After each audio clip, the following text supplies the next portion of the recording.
recordar que es una jornada de mañana y tarde.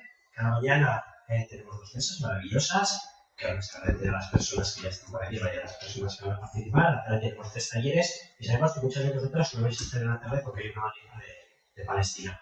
La verdad es que es una pena que no podamos ir todas, pero bueno, pues empezamos a ver si tienen mucho curro, muchos meses de trabajo y algo que tiene que tocar en esta línea, que siempre toca alguna maripa. Entonces, pues eso, antes de empezar, ya con la presentación social, Das nos va a leer. Voy a leer un poema de Roberto Marrero que se titula Soy.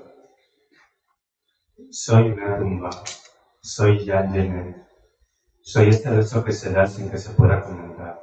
Soy Jesucristo, soy Terence Simons. Soy un cadáver, soy un marica, una transformista. Soy Jaime Gil de Viedma, soy una prostituta. Soy la gata bajo la lluvia. Yo no soy esa que tú te imaginas, una señorita tranquila y sencilla, que un día abandonas y siempre perdona. Yo sigo siendo aquel, a pesar del silencio, del aplauso y el beso. Yo sigo siendo aquel. Quiero una travesti de presidenta.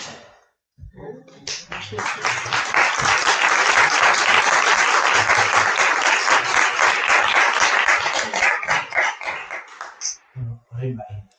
Informazio osoa, guteria dena egunon denoi. Bosgarren urtez jarraian antolatu dugu jardunaldia. Barisolasa bazterretan. Pensando en los márgenes. Gune askotan periferikotzat jotzen diren eztabaidak zentrora ekartzearren. Geure intereseko gaietan sakondu eta gartzearren. Barisolasa bazterretan jardunaldia eztabaidako, norbera berazteko eta prestakuntza gunea baita. Beraz, niri eskuit, egitasmo hau egia bihurtzen lagundu diguzuen guzti hori. Baitan parte hartzen duzuen hori, tailerra gidatu, aurreko urteetan gidatu, edo gaur arratsaldean gidatuko dituzten pertsonei, antolaketarako voluntarioei, etorri zareten guztioi, arrano elkarteari eta gabe. Queremos agradecer a las personas que hoy se han venido a participar en la jornada, Pensando los márgenes, a los ponentes, a los talleristas, participantes en la jornada, a las personas voluntarias que están en la entrada, a las que han preparado la comida de hoy, a las que habéis compartido con nuestro entorno el mensaje de los Pensando, a todos. Sin vosotros no sería posible hacer realidad este proyecto. Gracias por compartir vuestro saber este sábado de otoño con nosotros. Aurreko astelehenean, Jorge Oteizaren eskulturaren ondoan egin genuen prentsaurrekoa. Oteitzak eskola esperimentala eta Euskal Unibertsitatea aldarrikatu zituen 1997. Geure ustez, Barisolasa bazterretan, jardunaldia Euskal Unibertsitate Popular Zuir baten hazia da. Prestakuntza edukiak sortu ditu aurreko 4 edizioetan, eta bai guztiak YouTubeko gure kanalean kontsulta daitezke. Iban 5 años y cuando venía por el camino, si os digo chiquillas, que bonita. La rueda de prensa de presentación a los medios la hicimos en la Plaza de la Libertad. Bonita, dice, ¿no está? Bonito, ¿no? Pues para la gente que no es de Iruña, que sepa que en esa plaza se encuentra el Monumento a los Caídos, símbolo por excelencia de exaltación de los valores del fascismo. Es paradójico encontrar en el mismo espacio la palabra libertad y monumento que nos recuerda al fascismo. Pensamos que urge acabar con la imagen que nos transmite el edificio. Es necesario concluir el debate sobre el futuro y contar con un espacio de libertad, no solo aquí, sino en toda nuestra comunidad. El fascismo, los discursos fascistas, los discursos excluyentes son represión, violencia contra nuestra comunidad y la sociedad en general. Son discursos que tenemos que combatir en todos los planos, en lo personal y en lo político. Fascismoa eta gaur egun eusten dioten diskursoak armairuak dira. Indarkeria mota bat dira, eta disiplina ahaldena dute. Ez da gai pribatua, individuala, soziala eta soziala eta politikoa. Biztanleria osoari eragiten dion eta jendarte osoa ahultzen duen erregimen politikoa. Ez baitugu soilik LGTBIQ+ pertsonei eragiten. Gero izanen dugu, bai, horretan sakontzeko aukera. Horixe izanen baita jardunaldiaren hasmenta. Aurreko irailaren 6-an, borroka lagun izan zen Arnalde Flubia hil zen. Sexu askapeneko aitzindaria Katalunian eta Estatu Espainolean. Hemendik, gure eskerrak egindako lanagatik eta erretu egin dugu bezala, betiko dantzan gure duaz. Beste galderaldi bat izan zen, Roberta Marrerena. Ederki ongi zekien zer zen armairutik ateratzean eta ikusezintasun horretatik gunen okupaziora saltu egitea. Recordamos a Roberta Marrero y ella hablaba continuamente con su propia presencia de su visibilidad. Y esa visibilidad, esa salida del armario para ser visible, para existir, para ocupar todos los espacios, para poder ser nosotros, bien la definía la propia Roberta Marrero en una entrevista. Algunas personas no podemos permitirnos el lujo de no poner el cuerpo. Roberta Marrero puso mucho más que su cuerpo en favor de sus derechos, de los derechos de todas. Puso su obra para que todas, todos y todes seamos un poco más libres. Después de este breve recuerdo a dos personas que tanto nos han aportado, vamos a ir adentrándonos en el Marisolasa Gazteretan Vivía Gonzalo.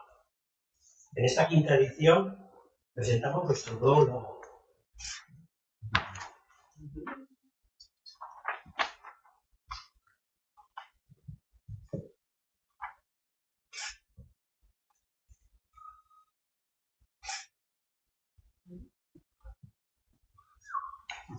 Dejamos con pena el que hemos utilizado hasta ahora. Nos parece coherente que nuestra imagen sea como la que utilizan nuestras hermanas heterosexuales. Euskal Herriko taldea gara. Euskal Herriko sexu askapenerako mugimendua. Identitatetatik harago borrokatzen den mugimendua. Aurreko antzi oraingoan, hiruki lagosa mantentzen dugu. Konzentrazio eremuetan sexu genero disidentei jartzen zitzaien ikurra. Haien omenez mantentzen dugu.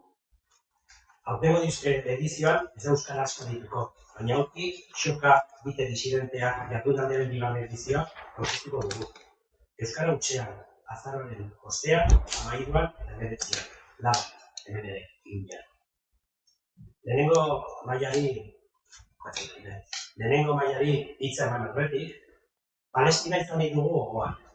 Gaur, Iruñan eta Bilbon, genozidoaren aurkako manifestazioak daude, eta badakigu, zuetako hainbatek ez duela parte hartuko arratsaldeko tailerren batean manifestazioa joateagatik. Un año de genocidio en Palestina, 76 años de colonización israelí, más de un siglo de resistencia al sionismo. Fin al comercio de armas y a las relaciones de los estados con Israel. Asquila. Palestina gure bihotzean dago. Hemen erakusten dugu bandera, Palestinako bandera harro. Doala gure elkartasun osoa Palestinako erregizuan. Orain, Marisolasa Gazteretan jardunaldiari hasiera ematen diogu. Mila esker.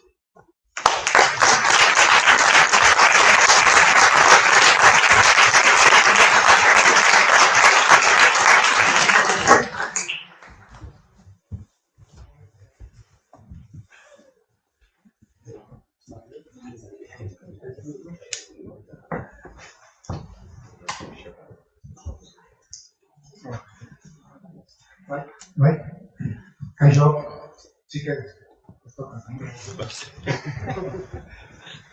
Bueno.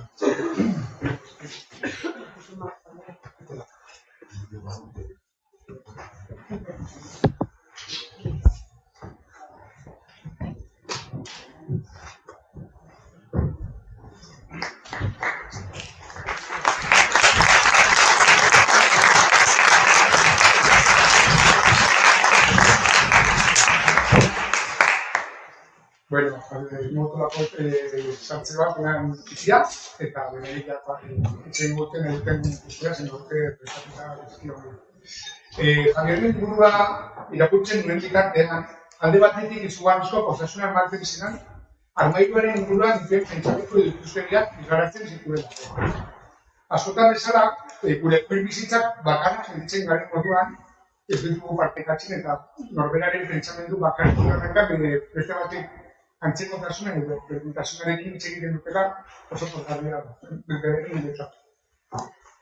Eta bestaldetik ere, liburua irakurtzen ari den euskarik oso pozik nengoen ere, beste gauza asko ikasteko parada ematen zidalako.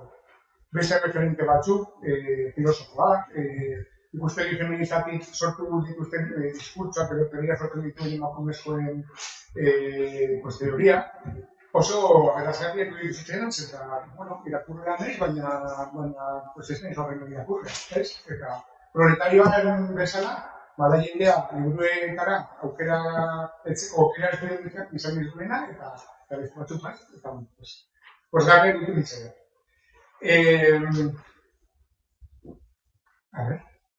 Bestalde, amorrua eta sekulakoa zerrea piztu zidan sistema patriarkalak disetorgaurearen bidez nola erabiltzen duen armairua gailu moduan. Sexualitatearen eta genero kontrol biopolitikoa kolektiboko gustatzeko, moduzunean, batzutan, basatian bestean. Aurretik, armairuaren kari erakuritako bizitasunetan, epistemologia del armario, edo jute bat inguruan, edo papundak berak ibetzeko jendadozetan, giza eta genero kontrolaren zera agertzen da. Honetan, armairuaren gairua nola izan daiteke, nola eratzen den, eta zer esatzen, nola esatzen dituen minimalismoa, izetekonomatizatea, nola gozatzen da gorkutzen den modu desberdinen moduan gai bereziren arkantzak eta beste disidentzak sexualetan eta nola artikulatzen den klase sozialari edo etnikotasunari ere. Armairuaren biopolitika irakurritartean eta ondoren, egan Nafarroako kideekin partikatu nuen eta horren karina piztu zen eztabaida eta irakurtzeko gogoa. Bai, kontzientzia, gure bizitzaren kontzientzia aukaiteko eta bai nola kolektiboki ere nola eragiten dugun armairuaren gairua. Gaurkan, Fernanda, Lukas Platero eta Javier Saez kideen arteko solasaldi, beraien arteko solasaldiak izan dugu. Eta hartuko dute oinarri gisa, Javierrek eta beraien artean lagundutako liburuaren zelan, hartuko dute, nola esan dut, hau izango da, oinarria, bai? Bueno, ahora la mesa que presentamos va a ser un conversatorio sobre eso que llamamos el armario. Desde una perspectiva política, no solo individual. De la mano de Cefa, de Lucas y Javier. Hemos hablado mucho del armario. ¿Qué nos supone? ¿Cómo lo vivimos? Sobresalir de él y cómo hacerlo.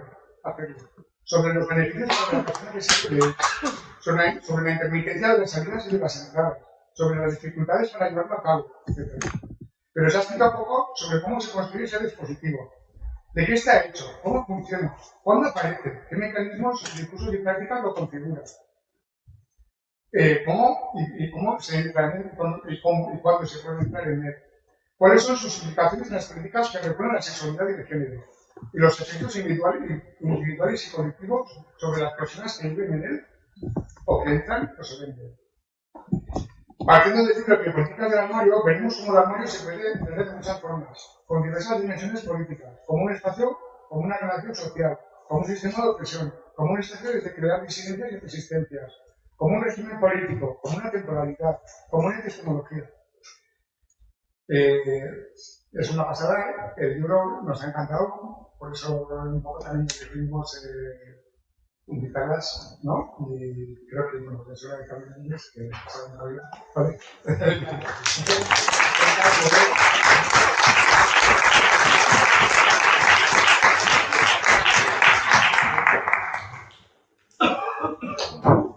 Egunon, entzuten da?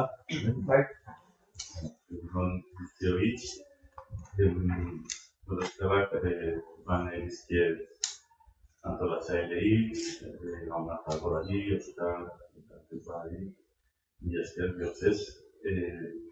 Palestinako herria eta Libanako herria gogoratuz nahi dut. buenos días a todas, todos y todes.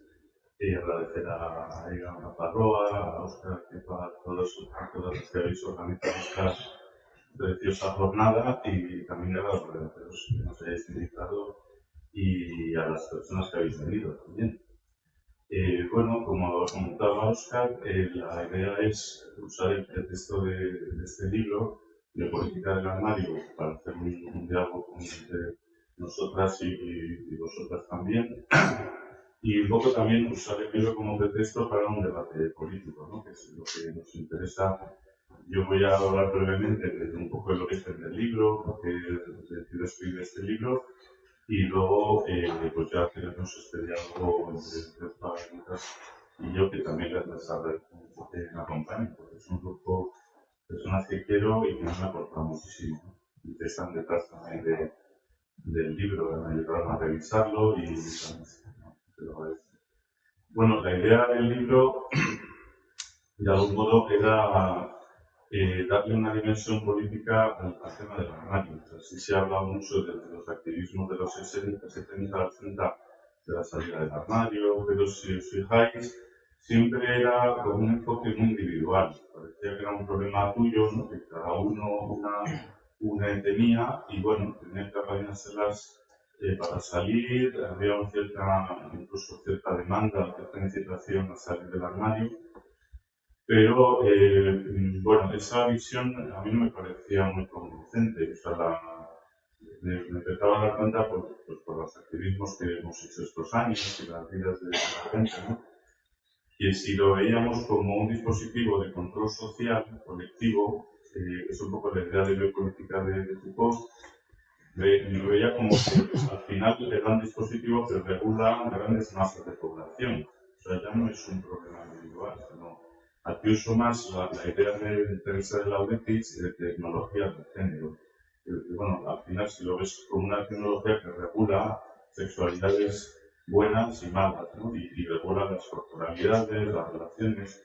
Incluso, un enfoque que me interesaba mucho es verlo como una relación social. Pero cuando eres la madre, dices, bueno, ¿de qué está hecho, no? ¿Dónde está? Vamos a localizarlo. Es bastante difícil.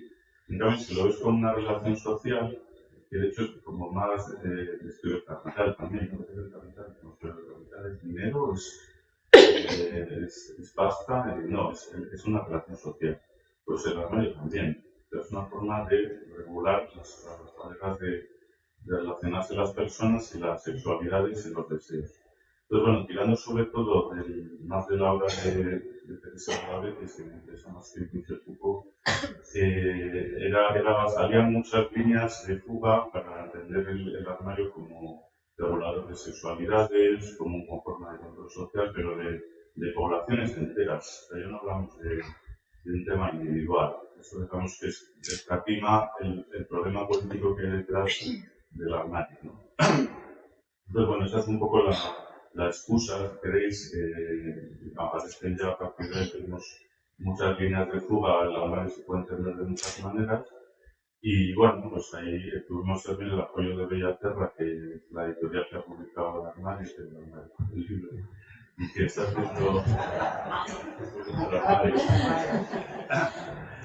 haciendo una labor increíble de editorial y una colección internacional de Lucas Platero, que gana muchos títulos feministas, queer, trans, y bueno, pues también agradecerles el apoyo y bueno, de hecho va a ser la segunda edición, así que estamos muy contentas porque hay muy bien el libro, pero bueno. Yo sin más voy a dejarles a Ana Lucas iniciar un poco el diálogo. Bueno, un poco mi primera pregunta es cómo habéis visto el libro, qué os sugiere y por dónde queréis un poco abordar.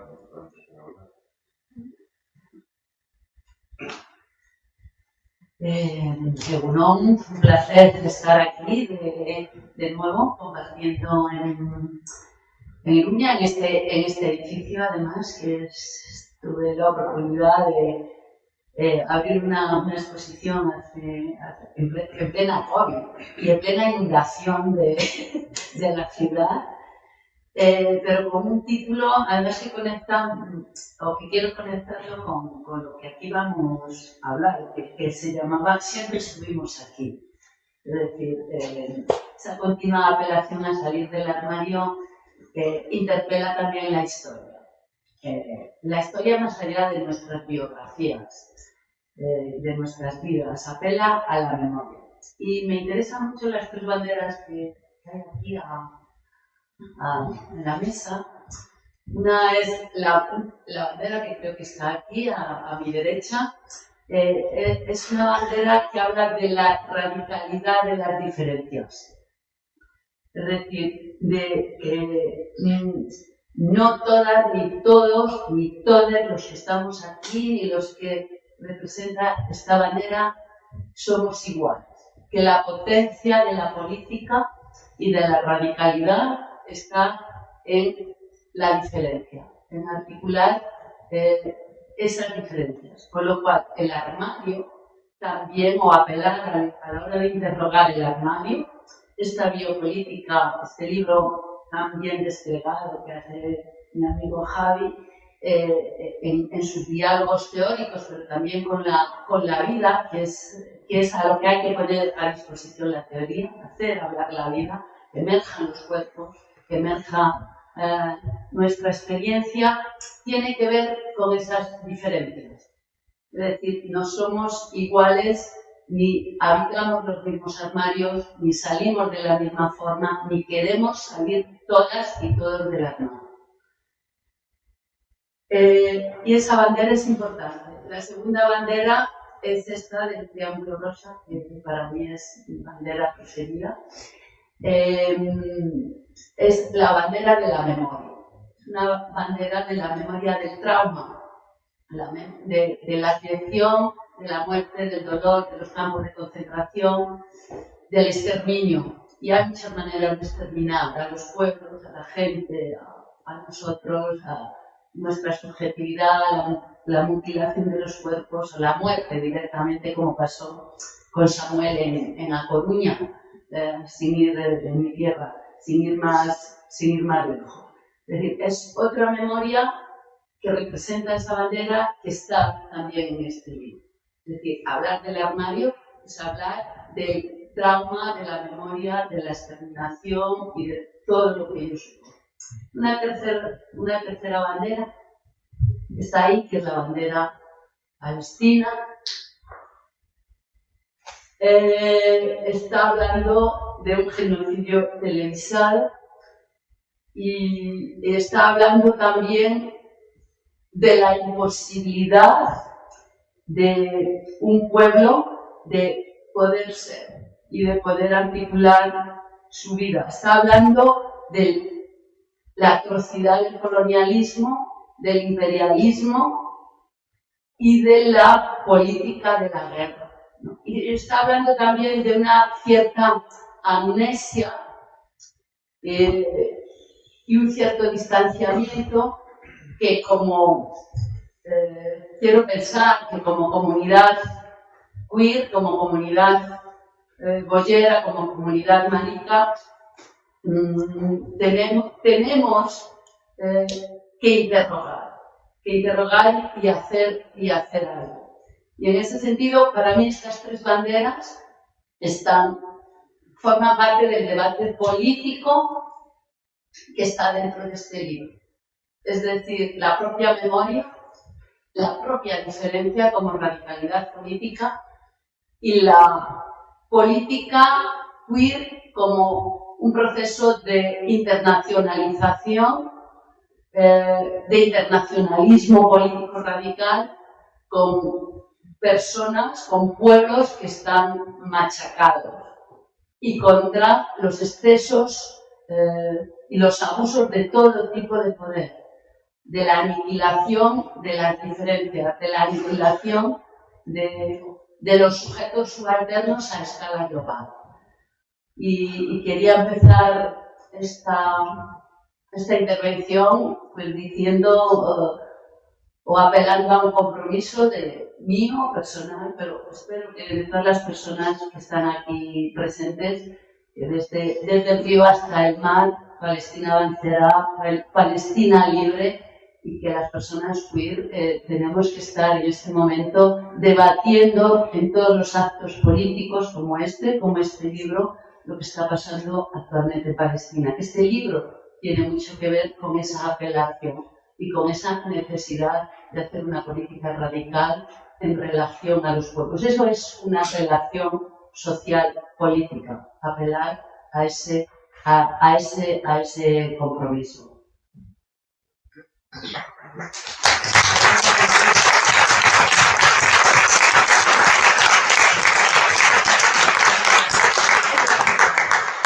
Bueno, yo me quería sumar a los agradecimientos a todo el activismo de base que es capaz de montar unas jornadas como esta, al bonito ejercicio de memoria con Roberta Merler, una amiga que ya está aquí con nosotros, con nosotros, y al hecho de que estas tres banderas están aquí puestas, ¿no? Ya creo que hayas comenzado un poco por ahí, poniendo encima de la mesa la importancia de cómo atraviesa, ¿no?, lo que estamos haciendo con estas luchas globales que tienen que ver también con este dominio de un pueblo, ¿no?, y con su incapacidad de ser de que has hecho muy bonito.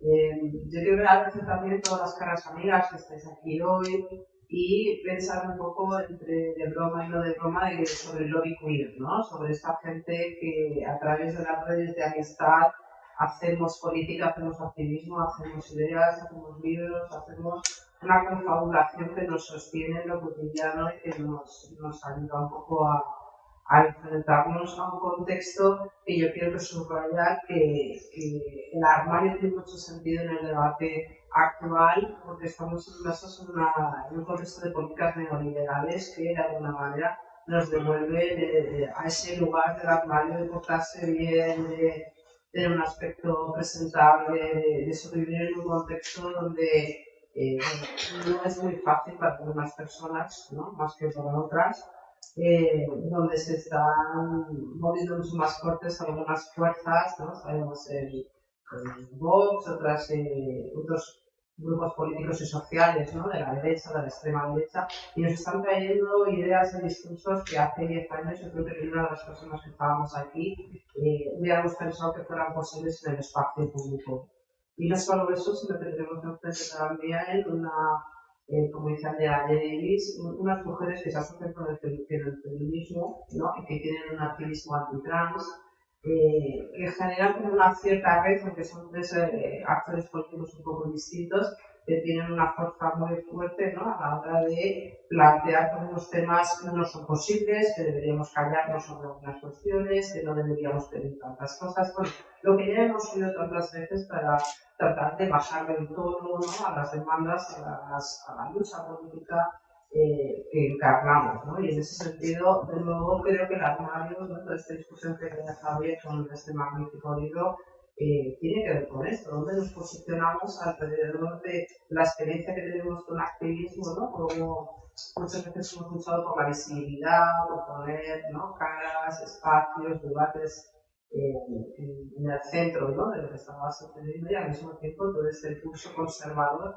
que se nos lleva, ¿no?, que es una marea muy fuerte, ¿no?, en la que a veces el armario tiene una función de supervivencia, a veces el armario es un yugo, ¿no?, que se te impone, quién puede, quién no puede estar dentro del armario, que yo creo que son temas en los que las discusiones solo tienen que ser siempre como matizadas, ¿no?, no es todo el mundo fuera del armario ya, ahora, ¿no?, con quién, cómo, por qué, porque algunas personas pueden, porque otras no pueden, ¿no?, y sobre todo en cuestiones que a mí me ha gustado mucho como lo ha dicho Javier, que no es una cuestión individual, ¿no?, o sea, que no, y para qué, y cómo, ¿no?, cuántas veces hay que salir del armario, de qué hay que salir del armario, ¿no? Y yo creo que toca hablar de esto ahora, aunque parecería que es un tema que ya hemos abordado, que ya hemos atravesado personalmente varias veces, sino que yo creo que tiene una dimensión bonita reactualizada por ese contexto. No quería hablar más con eso.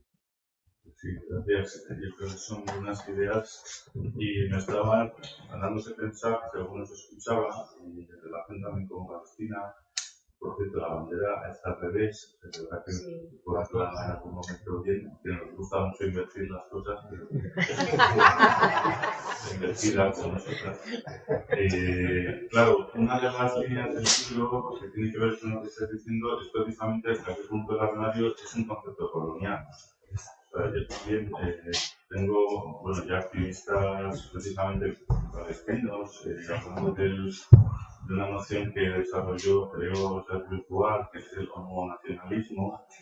Esa idea de que bueno, podemos exportar estos modelos de sexualidad, ¿no? Las concepciones de la sexualidad occidentales y blancas como gay, lesbiana, armario, probablemente no sean exportables tan fácilmente a otros contextos culturales, étnicos, raciales. Entonces, hay una especie de soberbia o supremacismo blanco, a veces dice, uy, estos palestinos a veces salen de la realidad, o estos turcos, o estos indios, ¿no? Ya tratados. Hay una especie de traslación automática de nuestras percepciones de la sexualidad a otros contextos, de manera que el armario tampoco es para mí tan evidente. O sea, me interesaba más reflexionar qué formas de pensamiento establece sin que nos demos cuenta. Por ejemplo, el binarismo hetero-homo, el armario está estableciendo ya, sin que nos demos cuenta, un binarismo bastante simplón de categorías en realidad pues, bastante modernas o recientes, ¿no? Como homosexualidad y heterosexualidad. Entonces, claro, el problema del armario es que hagas lo que hagas, ya estás entrando en sus dinámicas de procesos cognitivos, de concepción del mundo, de concepción de la sexualidad, incluso entres o salgas. O sea, es un dispositivo que hagas lo que hagas está mal. O sea, si entras, uy, fíjate esa que está en el armario, es un armarizado. Si sales, o sea, pues ¿por qué sales tanto y nos dices que eres gay? Eso no nos interesa. ¿Por qué nos dices que eres lesbiana? No me importa lo que hagas en la cama. O sea, son dispositivos paradójicos donde siempre estás atrapada, ¿no? Eso es un poco lo que me interesaba también mostrar en el libro. Es decir, bueno, cómo se nos implanta una forma de conocimiento, de concepción del mundo sin que te des cuenta. Y una de esas implantaciones yo la veía colonialista en ese sentido. Es decir, bueno, eso hablo en el libro, porque no es lo mismo el armario gitano que el armario gallo, pues no es lo mismo quién puede salir, en qué condiciones, o por qué hay que salir, por qué se debe salir. Y en el caso de Jacques Virtual, ella desarrolló la idea del homonacionalismo en el libro de Salvajes Terroristas. De hecho, ella estaba en España, porque curiosamente, afortunadamente, la pudimos ver esta semana presentando otro libro. Y cómo se pueden usar los derechos LGTB para discriminar, por ejemplo, a las personas musulmanas o a las personas árabes. Es un poco la idea que desarrollan. Es decir, bueno, Israel se vende como un país gay friendly, un país sobre LGTB, pues sabiendo su gobierno un trastornoso, pues es difícil de creer. Pero aparte de eso, se vende como oposición a lo árabe o a lo musulmán como homófobo. Y esa oposición, por supuesto, es falsa y es graciosa, permite la discriminación a las personas musulmanas y luego a las personas árabes. Eso luego se extiende por toda Europa, ¿no? Vemos partidos de extrema derecha, por ejemplo en Holanda, a los que nunca les ha importado un pimiento los derechos LGTB, pero sí usaban de pronto el decir, uy, vamos a proteger a nuestros gays contra esos salvajes homófobos musulmanes. Desde ahí, el concepto de nacionalismo se articula muy bien en el armario, y para mí es un poco de los peligros, ¿no? Es decir, bueno, ojo con empezar a exportar esta lógica de la sanidad para precisamente dar una visión racista al final de ciertos grupos, ¿no? Como estos gitanos que no están en el armario, o estos árabes, o estos pero me parecía interesante seguir en esta línea de otras muchas que, como veréis, se define en el libro.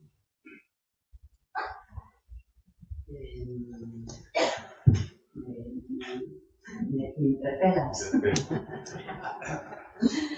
Bueno, el libro también, o queríamos aterrizar, o hablábamos de aterrizar en esas diferencias que enunciaba inicialmente, que tenían que ver con esta primera bandera de diferencias radicales. Es un libro de Teresa de Lauretis, es un libro que conecta con uno de los, para mí, el primer libro queer, que es el que articula teóricamente el libro de Biopolítica del Armario, que es Tecnología del Género, de Teresa de Lauretis, aunque siempre está ahí Foucault como el subtexto a Javi le hemos dicho que ya Foucault no, que ya Lacan no, que ya Derrida tampoco. Entonces, bueno, rescatar, hablar del armario como una relación social es apelar e interrogar al feminismo de una manera radical y utilizar esos textos, sobre todo el de Tecnología de Género, que es un libro de los años 80, para interrogar la diferencia lesbiana, trans, marica, o sea, muchísimas diferencias que se articulan a la hora de pensar el armario. Os lanzo esa pregunta yo a vosotros dos, en tanto que cómo articula el armario esa diferencia trans o esa diferencia marica.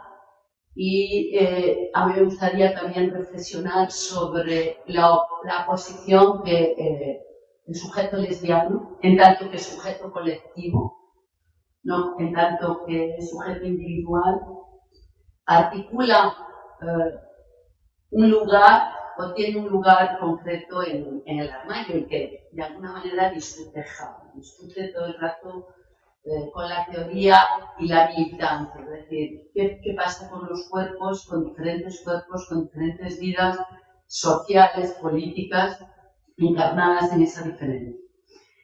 Y la lesbiana tiene una existencia altamente negada, es decir, históricamente es el sujeto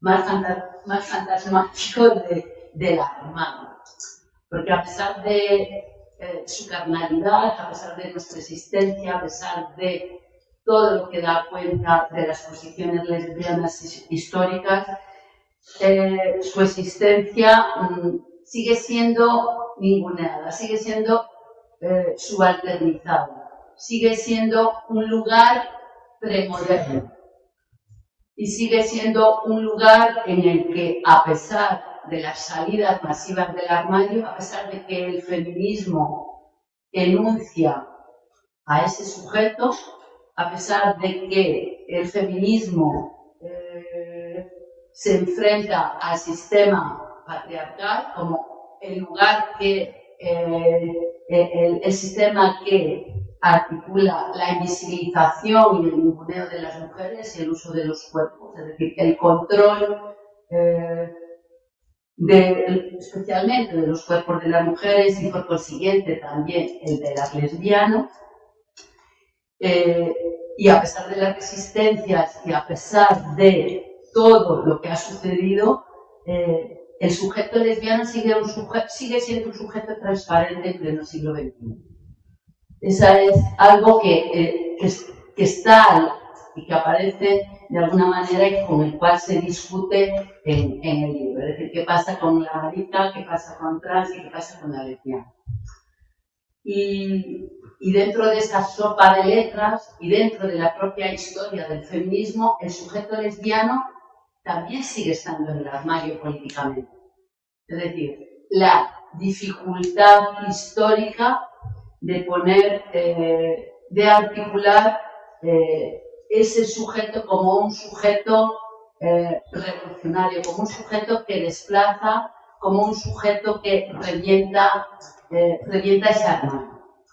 Y cuando asoma, cuando hemos asomado, en muchas ocasiones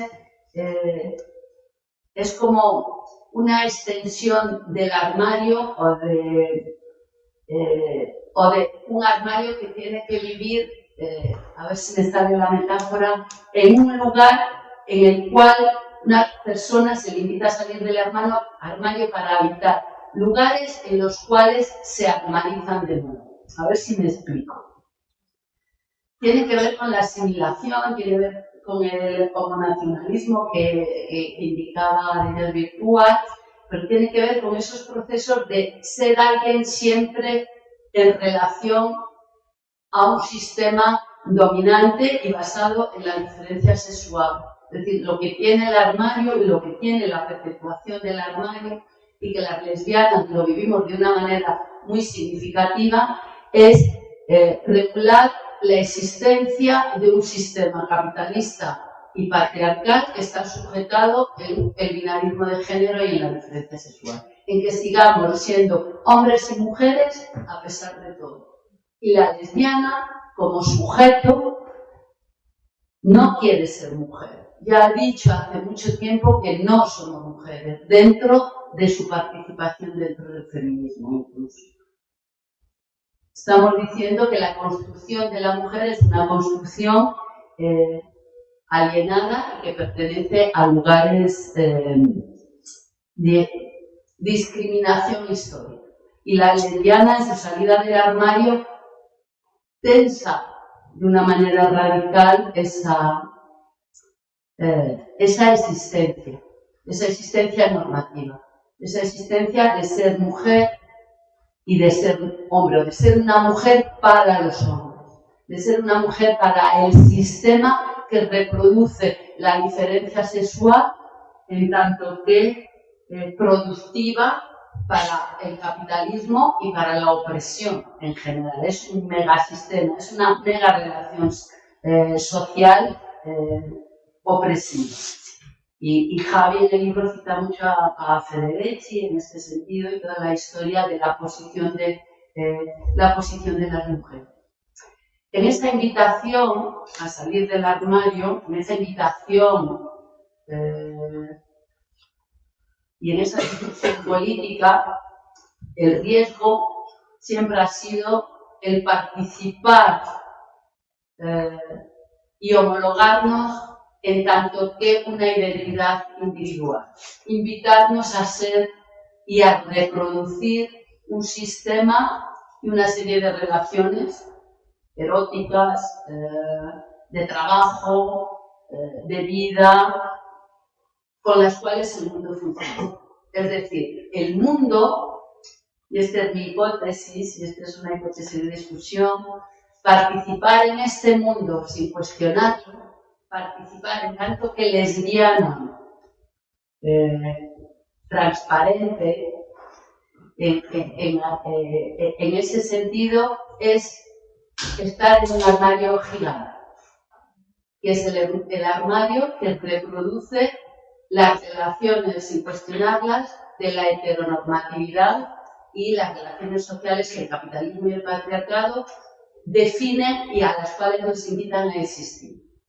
Y en ese sentido es un llamamiento a pensar el armario como un dispositivo o una dinámica que está hablando de la propia historia y la propia situación actual en la que los sujetos lesbianos nos encontramos. Ya sé como matrimonio, ya sé como reproductoras de nueva vida, y qué significa ese tipo de tensiones en ese armario gigante al cual se nos invita a estar. Es decir, si no hay un cuestionamiento radical del mundo social, de las prácticas sociales a las cuales se nos invita a participar y reproducir, el armario simplemente crece. El armario es un armario cómodo. El armario forma parte de abrir unas ventanas y salir a un armario mucho más problemático, que es el armario de la asimilación, que es el armario de la suma indiscriminada de identidades individuales para que nada cambie. En ese sentido, reivindicamos o podemos reivindicar el armario también como un lugar en el que queremos permanecer. El armario puede ser un dispositivo premoderno, en este sentido, incluso medieval, en el cual la producción de resistencias lesbianas o de otro tipo de identidades tenga una potencia revolucionaria. Es decir, en el armario pueden pasar o se pueden discutir o se pueden establecer relaciones que estén tensando la posibilidad de interpelar el mundo, la posibilidad de anunciar otro sujeto erótico, otras formas de vida que no sean las de la asimilación.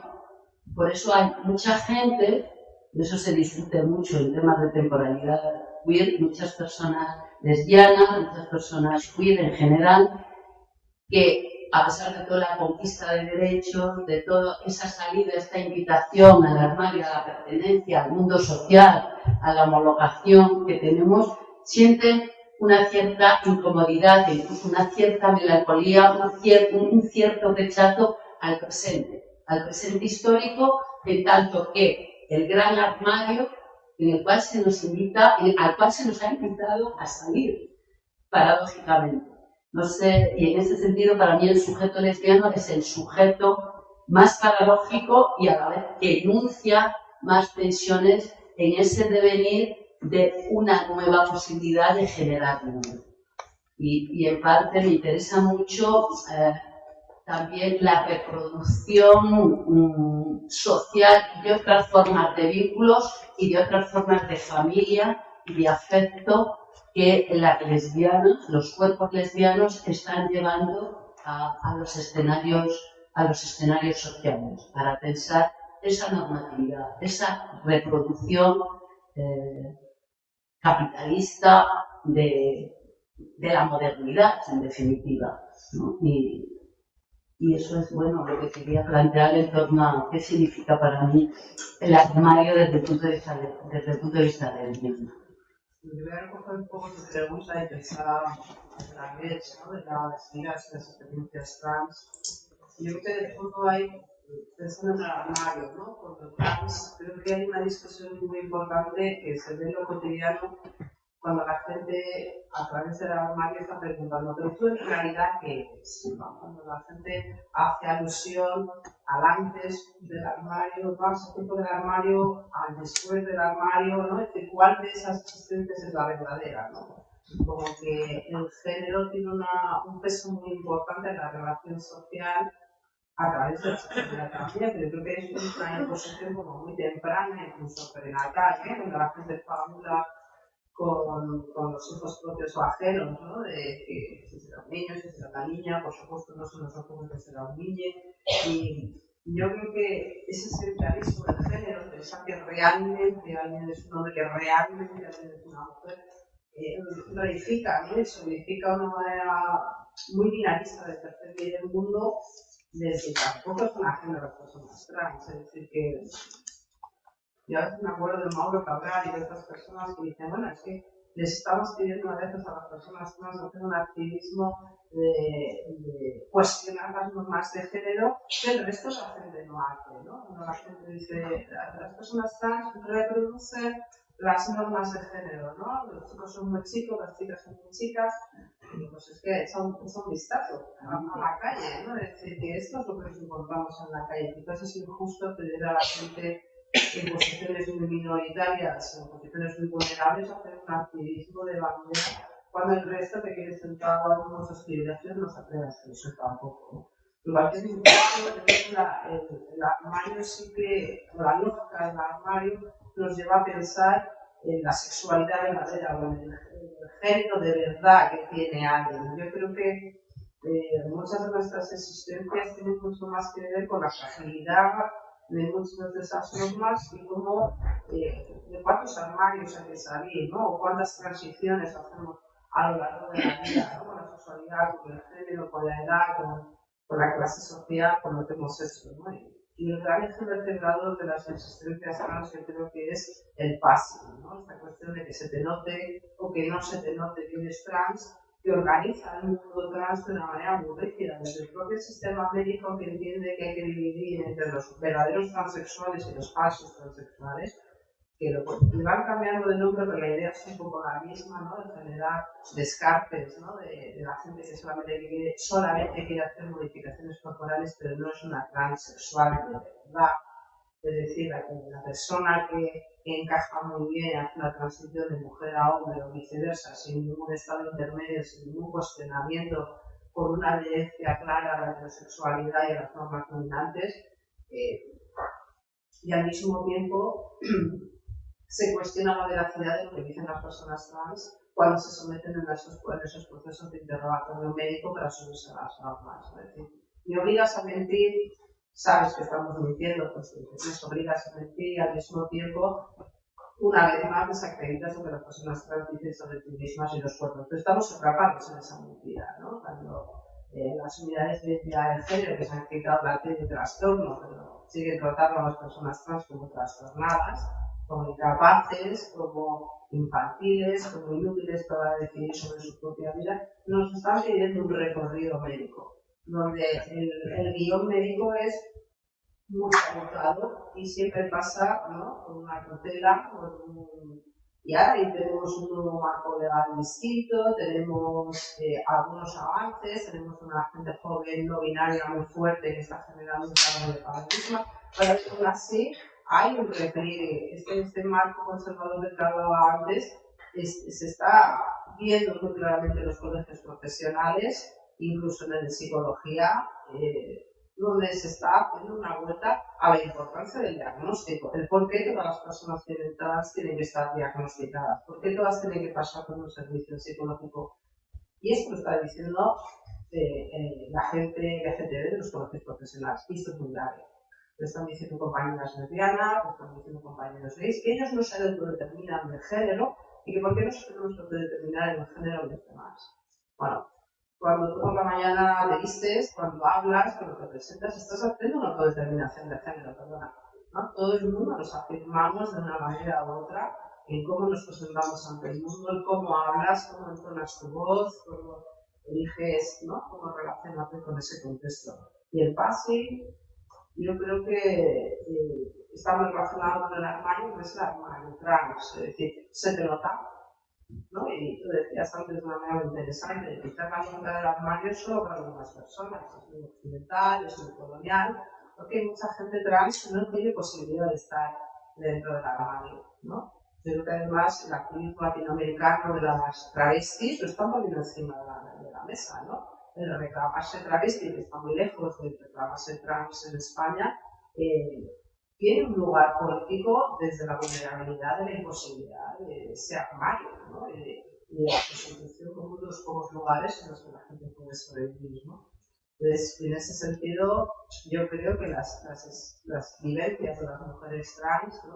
Todo ese abanico de las mujeres que están en un ámbito de lo femenino, de la cual llaman de una manera de las mujeres travestis, de las mujeres trans, tiene una vulnerabilidad brutal porque tienen esa imposibilidad de armario, ¿no? Y que genera, bueno, pues como lógicas muy distintas de quién no tiene reconocimiento, quién tiene un descanso un rato del día porque no tiene que estar hablando de trans constantemente.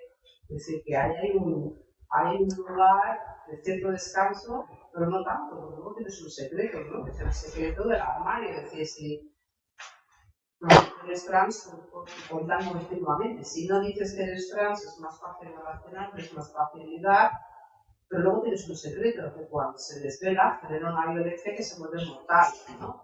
Es la historia de la Lontina, que habéis visto en una película Ghost of Cry, pero es la vida de las mujeres trans cada día de la semana. Es decir, subes a un a casa, ¿no? Y resulta que no se ha querido enterar que eres trans y después, ¿no? Pues sucede la violencia, ¿no? Es decir, que hay una tensión ahí muy fuerte, ¿no? Alrededor de esto, de revelar, de no revelar, de ¿no? Y en la medida que hay un paso, en la medida que hay una posibilidad de pasar desapercibido, también hay una alejarse de un lugar político LGBT donde puedes tener otras alianzas, ¿no? Tener otras amistades que al final se sostienen de queer, ¿no? De esa vida posible nuestra a través de las redes de amistad que te sostienen, ¿no? Que el passing también genera una fuera, ¿no? Yo creo, de ese lugar político bueno, que yo creo que es un espacio de supervivencia para muchas de las personas que estamos aquí, ¿no? Sí, yo quería un poco aportar algo a lo que estaba diciendo Lucas y bueno, también ha mencionado Pepa, y es también el efecto que tienen estas dinámicas en la memoria y en el archivo. Pepa ha hablado de la importancia de la memoria en todos estos procesos y lo que estaba diciendo Lucas también de qué ocurre si todo el mundo tiene passing y no queda el registro de lo que ha sido la historia de la transexualidad.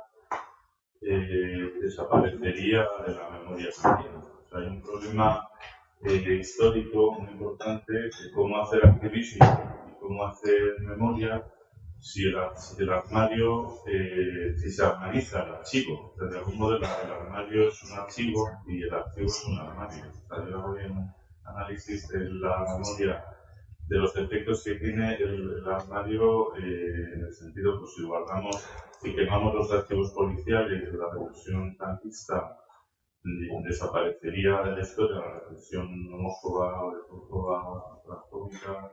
Si nadie se declara trans, pues no existiría una memoria trans de todo lo que ha pasado a la gente. Es decir, cómo articular la memoria en un espacio de desmemoria, ¿no? Que el armario, al fin y al cabo, pues tengas las cartas de tu novio, tiras las fotos para que no las vea tu madre, ocultas el pañuelo que vestía tu fulanito, o sea, al final hay una pérdida de los registros, de los archivos, de las cosas efímeras, del activismo de uno, de una, de une, con lo cual, claro, tiene efectos históricos o políticos muy importantes, el armario en sentido geopolítico, ¿no? Bueno, si tú impides que cientos de personas, miles de personas mantengan sus archivos y los queman, los ocultamos, los tiramos, los tal, hay un efecto biopolítico de desmemoria y de ocultamiento de toda la violencia histórica, la represión. Al final, claro, yo lo conté en el libro, es un dispositivo del armario de heterosexualización del espacio. O sea, si tú borras de todo el espacio social, cultural, político, las presencias gays, lesbianas, trans, bisexuales, sexuales, queda lo que yo llamo un gran gueto, que es el gueto heterosexual. Realmente lo que consigue es implantar un espacio cis y hetero global porque no verías a nadie gay, ¿no? Como decía un presidente de Irán, que no existe gays en Irán, no hay ninguno. Bueno, vale, pues haciendo puede ser millones de personas, pero al final sí se puede conseguir este tipo de efectos, ¿no? Y entonces, bueno, me gustaría un poco interpelarlos o preguntaros cómo veis vosotras y vosotros esa articulación del armario con el archivo y con la memoria. Bueno, a mí me parece ser un tema muy interesante, el tema de la memoria. ¿Y de dónde viene? Y todas en su conjunto. Es decir, mi memoria rural gallega, o la memoria que se me ha transmitido a mí como un sujeto nacido y socializado en un mundo rural con reglas sociales bastante premodernas, para bien, insisto, para bien y para mal, pero para bien también, no simplemente para mal, me ha construido como un sujeto boyero cuyo relato es totalmente diferente, o con las estrategias de estar dentro o fuera del armario se manifiestan desde un lugar diferente. En este sentido, a mí me interesa señalar los dispositivos de modernidad, igual que son dispositivos de control sociopolítico sobre cada uno de los cuerpos diferentes, de las vidas diferentes, por supuesto de todas las vidas queer, pero también de las personas negras, racializadas, gitanas, también de la clase obrera, de las mujeres y de los cuerpos obreros. Formamos parte de una gran historia en relación a esa producción del control de los cuerpos y del control de las vidas. Compartimos historia con otros y otras, con otros cuerpos, con otras materialidades. Y en este sentido, para mí la pregunta en torno a la memoria es si siempre es necesario o liberador salir del armario. O sea, si tenemos, se nos invita, es como una imposición a veces, ¿no? Y a veces una autoimposición también, activista, ¿no? Es decir, yo cuestiono las políticas de visibilidad, o me posiciono desde ese cuestionamiento si no conllevan una estrategia de conflicto y tensión política para que algo nuevo suceda. Y cuando se nos llama individualmente o se nos suma en una sopa de letras o en una palabra que no habla de esas tensiones, de esas diferencias y de sus posibles alianzas, de sus posibles utopías y sueños para reventar el armario, pero el propio y el de fuera, tenemos un problema. Es decir, el armario se convierte como el lugar de vida, es decir, como un lugar al cual se nos invita a existir. Entonces, la tensión con la memoria, yo creo que es una tensión interesantísima, porque es, imaginaros, no sé, por ejemplo, el archivo queer que hicimos para el Museo Reina Sofía, para Lucas, Sejo, que no está aquí, algunas personas hace ya más de 10 años, era y es un interrogante. Archivo queer, esa interrogación está hablando de la necesidad de establecer memoria desde un proceso dinámico que altere las normas y las leyes del juego de la visibilidad y de la participación política en tanto que llamamiento a salir del armario. Y eso es importantísimo. Es decir, ¿de qué nos sirve formar parte de una memoria que neutraliza nuestra utopía, que impide la acción, que impide el sueño colectivo? ¿De qué nos sirve tener en el Reina Sofía o aquí en los archivos que tenéis unos archivos de la memoria en Navarra importantísimo, si no somos capaces de activar esos archivos para que algo nuevo suceda, para pensar otra historia, otro deseo del mundo, ¿de qué nos sirve la sexualidad? ¿De qué nos sirve la diferencia radical si no es pensar un deseo de otro mundo que desplace el dolor, la muerte como principio de existencia en la cual nos intentan sujetar?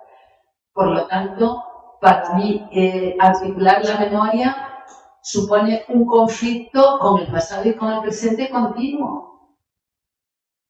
Es decir, no podemos tener memoria simplemente acumulando objetos en un archivo, invitándonos individualmente a señalar, bueno, ya estás aquí, ya formas parte del mundo, pero es un mundo que nos recibe en un armario gigante, que no es nuestro sueño. ¿De qué nos sirve hacer la memoria del matrimonio gay o homosexual o como se llama? ¿Qué está significando eso en la historia de la sexualidad? Con lo cual, la memoria y el archivo, en tanto que dispositivo de memoria y desmemoria, tiene sentido en la medida en que se conflictúa el espacio social. Es decir, cuando hablamos de relación social, de que el armario es visto como una relación social, tiene que ver con tensionar las normas sobre las cuales se nos invita a salir del armario. Es decir, el armario es un dispositivo que se ha puesto ahí y también que alguien nos dice que puede desaparecer. Y la pregunta debe recaer, ¿queremos salir del armario cuando nos dicen que tenemos que salir? Tenemos que salir con las leyes de salida del armario, con las normas de salida del armario, con las formas de salida del armario, a una existencia a la que se nos invita a salir, o es más cómodo quedarse en el armario y soñar y encubrar erotismos y formas de vida radicalmente diferentes. Es decir, que ¿tiene el armario resistencia? ¿Hay que romper siempre el armario? Yo creo que hay momentos, y sobre todo en momentos de panóptico global, de redes sociales globales, que contemplan todos sus sistemas de armario a su vez, creo que es vigente algo que hacíamos en LSD y la Radical Gay, es que mi sexo nunca será transparente, mi vida no quiero que sea transparente. Es decir, el secreto puede ser una arma de resistencia y de redefinición de la memoria y del espacio social. Puede ser un dispositivo para articular utopía. Y en ese sentido, para mí el armario a veces es un lugar chulo, el cual podemos habitar. Yo les conozco una pregunta sobre el archivo porque es un tema que a mí me rodeia mucho y sobre el que hemos estado trabajando a lo largo del tiempo desde diferentes lugares, ¿no? A mí la pregunta que me interesa muchas veces es ¿qué nos hace el archivo ahora? ¿Qué nos hace el hecho de hacer memoria hoy? Porque si me parece como un ejercicio nostálgico, ¿no? Como un ejercicio de ir hacia atrás y que conecta con un deseo interno de buscar con un espejo un antecesor, un ancestro, una ancestra que se junte, ¿no? Como esa discusión de vamos a buscar a las lesbianas, a las personas no binarias, vamos a buscar a las personas asexuales, ¿no? Intentar como hacer una historia de una genealogía de algo que te está pasando aquí y ahora. Y claramente el archivo y la memoria tiene esa función de alguna manera darte algún tipo de insight, ¿no? Sobre lo que está pasando, pero quizás hay un error en cómo miramos ese pasado, ¿no? Y estaba pensando, ya que estamos aquí, ¿no? En Catalina de Rauch, la monja alférez, ¿no? Y en cómo hay una tensión alrededor de quienes quieren recuperar la historia lésbica, ¿no? Y quienes están diciendo que quizás es una vida trans, ¿no? Como la exposición con Preciado, Cabe y Casteller, ¿no?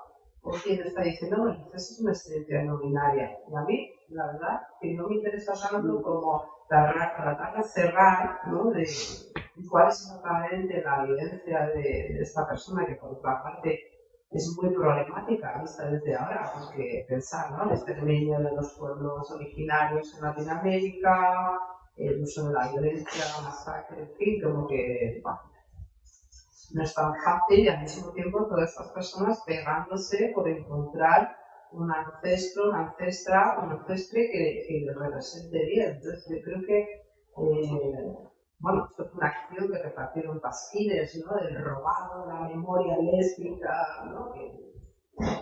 Yo flipé bastante con esto porque os estáis pegando sobre una cuestión que no tiene mucho sentido. No tenemos la posibilidad real de interrogar a esta persona y decir, bueno, ¿tú cómo te sentías utilizando los términos del 2024? Porque realmente esta pregunta no tiene ningún sentido.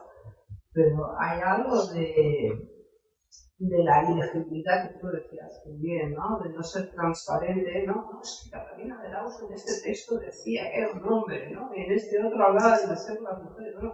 Es que hay algo de modo supervivencia, ¿no? De la capacidad de trascender las normas del momento que tiene que ver con la falta de agilidad, de ser una persona y ser otra y hacer una cosa y la contraria, ¿no? Que no solamente es que hagamos un anacronismo de coger un concepto actual y aplicarlo en un momento histórico en el que nos funciona, sino que hay algo también de esa supervivencia que tiene que ver con no ser siempre transparente, no ser siempre tan legible, tan fácil de entender por ese contexto, ¿no?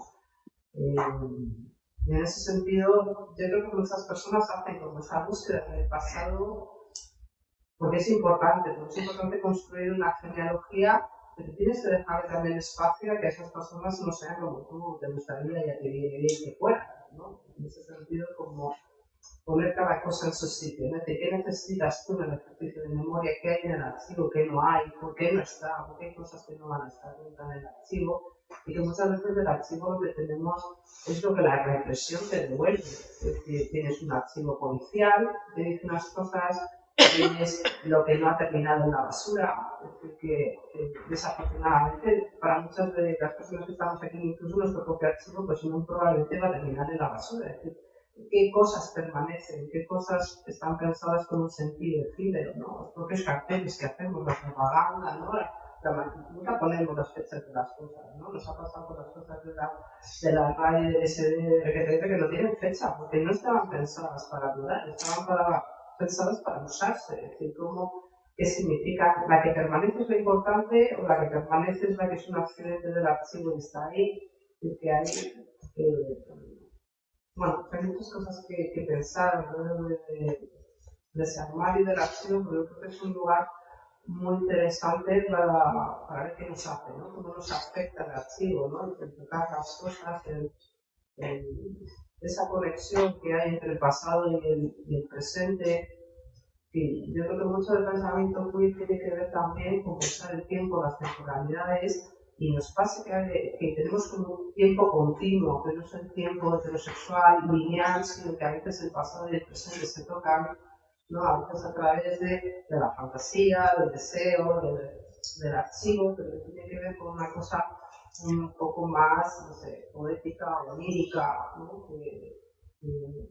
Que nos conecta de alguna manera, ¿no? Como que anhelamos un futuro que no está aquí. Soñamos con un pasado que deseamos que exista y a veces pues, nos toca aclarar que exista con nuestros propios términos. No sé, creo que nos pasan cosas interesantes con esa temporalidad no lineal, ¿no? De nuevo, una temporalidad imperfecta, de atrás hacia adelante, ¿no? Donde se tocan, ¿no? Diferentes momentos históricos. Sí, la verdad es que según lo que escuchabas, están surgiendo como más cosas, ¿no? Y me parece muy interesante. Estaba pensando que no hemos hablado, no sé si preveíamos también que las compañeras que están aquí pudieran hablar un poco más tarde, ¿no? Vale, entonces para dejarles un margen, por supuesto, nos interesa escucharlas también.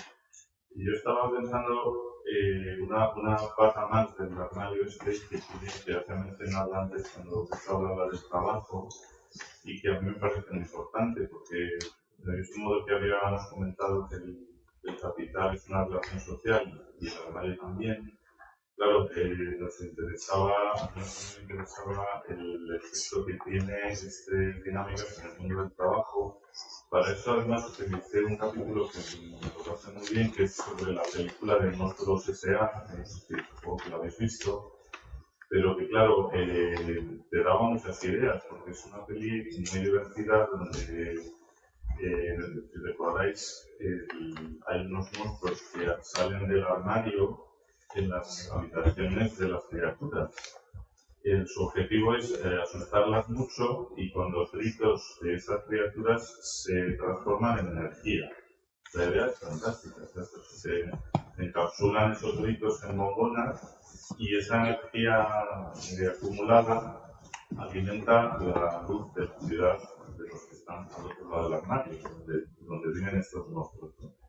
Claro, las metáforas son bastante obvias, pues dices, mira, esta es energía de este sistema y funciona el mundo aterrorizando a criaturas, ¿no?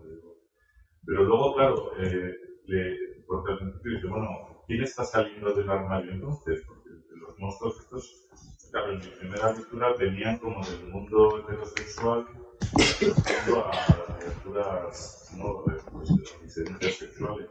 Pero las lógicas que solemos usar es al revés, ¿no? El que sale del armario es la persona gay, pero bueno, al margen de lectura de las dos hagamos, lo que sí me parece interesante es que había un uso termodinámico, si queréis, un uso de la energía para alimentar un sistema, que es lo que nos interesa al capitalismo. Y como decía Petra, hay una fracción incluso de información también de las redes sociales. Las redes sociales funcionan como un dispositivo de extraer información, es lo único que interesa a Facebook o a Twitter o estas plataformas. Entonces, bueno, de algún modo me gustaría preguntaros cómo veis vosotros esta relación entre el mundo del trabajo y la explotación y las diversas formas de realización que pueden subdividir los trabajadores o las trabajadoras o el mundo laboral. Bueno, el trabajo es la gran relación social.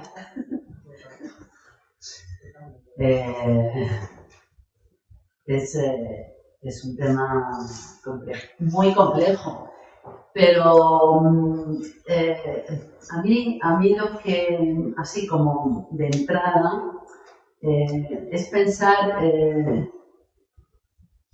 cuál es la posición hoy en relación al trabajo. El trabajo es la gran relación social y es la gran relación en megacrisis.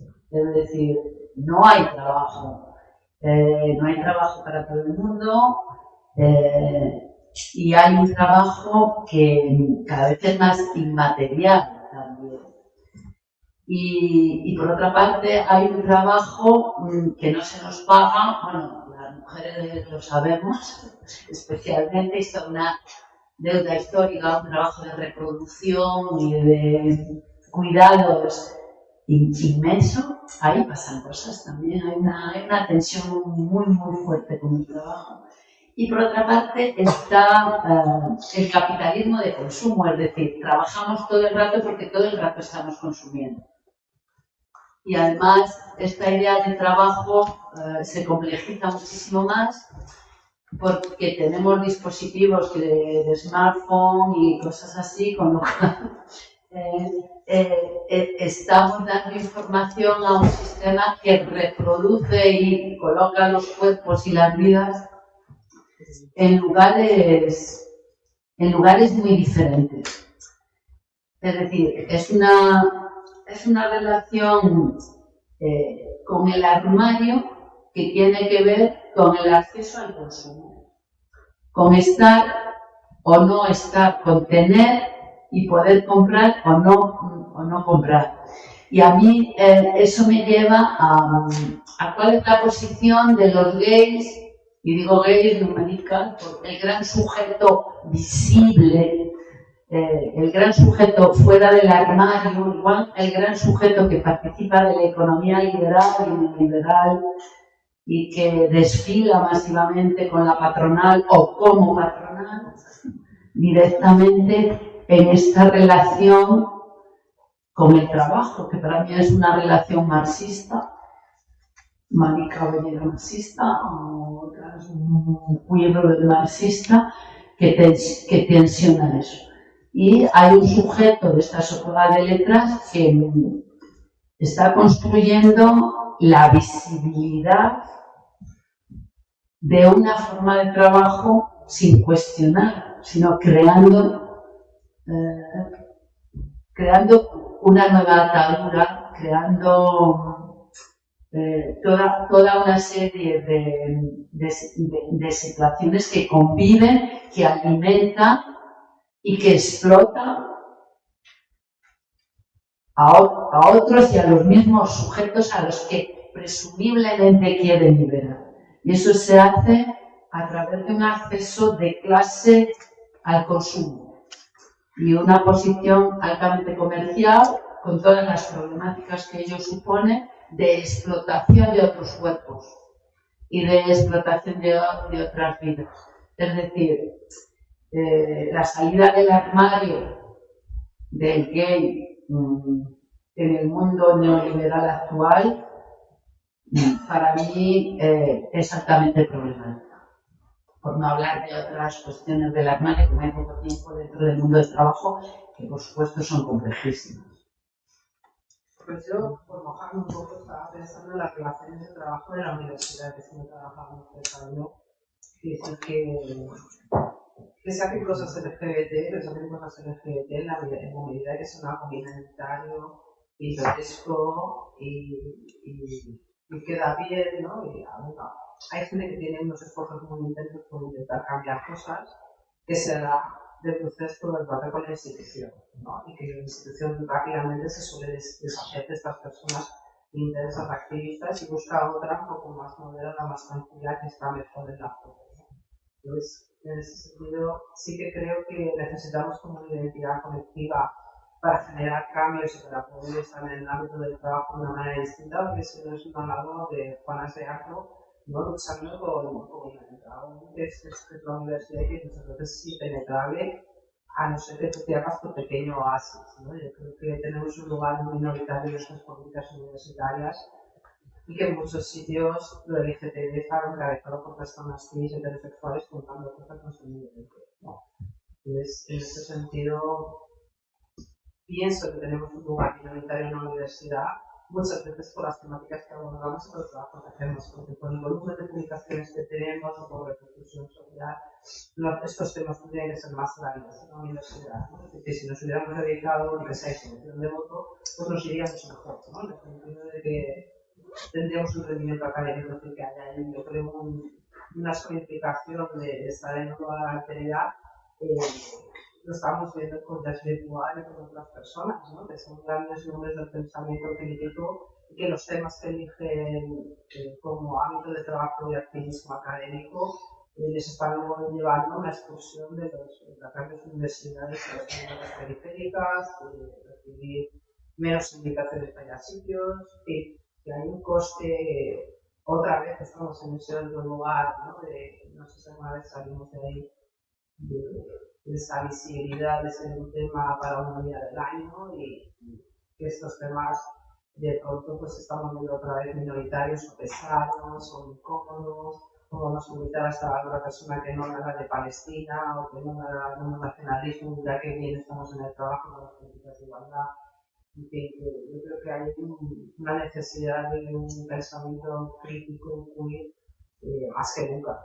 Y precisamente por eso es un lugar denostado, ¿no? En el contexto del trabajo de las políticas universitarias. Sí.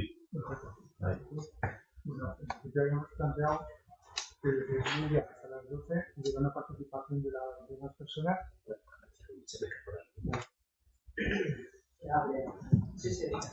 Marca, lo que habíamos pensado era hasta la media hora de que tiene hasta las 12 y abrir a todas y todos la posibilidad de participar. Y bueno, pues estaremos nosotros aquí con el micrófono y si de repente queremos escuchar de los más cosas que son súper interesantes, pues también es para curiosidad. Entonces, como la falta, ¿no? Perfecto.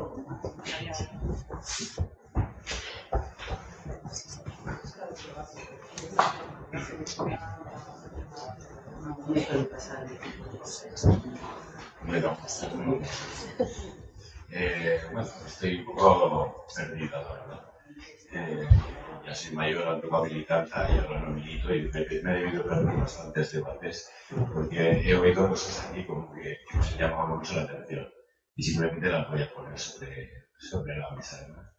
Con el tema de la memoria, ¿no? Con el tema del armario, esto último que ha dicho Pepa, lo que te llamas, eso de que el armario es chulo y la verdad me has dejado un día. O sea, nosotros militábamos hace 30 y muchos años, el armario era un horror. En el armario no se podía vivir, porque nos impedía vivir, nos impedía ser nosotras mismas. De hecho, tuvimos que hacer campañas para salir del armario. Entonces, claro, 30 años después oigo este debate y ya digo que vengo de la ya no militancia y seguro que me he perdido muchos discursos y muchos debates que serán profundos como verán la radical y entonces me ha llamado la atención eso. Llegar a la conclusión 30 años después de que el armario puede ser chulo, hay algo que me pierdo o hay algo que ha cambiado demasiado. Sin más, agradezco la presencia de los críticos que me he planteado, pero esas cosas me llaman la atención como lo de la memoria que decías. ¿Y para qué nos va a servir la memoria del matrimonio gay? Bueno, claro, el matrimonio civil, no matrimonio gay. ¿Y para qué nos va a servir? Pues para saber lo que pasó hace 30 años, si no hubiera habido una memoria, tú misma eres militante de la Radical Right, y todo ese recorrido que has hecho seguro que te ha hecho la persona que eres hoy en día, porque tienes memoria y porque vienes desde allí. Entonces yo creo que la memoria está bien y que quede escrita y que quede bien reflejada lo que había que pasar y cómo se pasaban las cosas y cómo se pasan hoy, que dentro de 20 años posiblemente haya un debate y nos pueda servir también para enriquecer el debate y de ahora. Y sin más, no quiero seguir. Venga, Pues te contesto. Muchísimas gracias por la pregunta. A ver, tal vez no me haya explicado lo suficientemente bien o matizado, entender. Desde luego que he dicho así de una manera aislada, que no ha sido, creo, la intención en mi argumentación, de decir que el armario es chulo y puede ser chulo. Y lo de qué significa la memoria. Era una pregunta: ¿qué significa en un contexto determinado hablar de la memoria del matrimonio?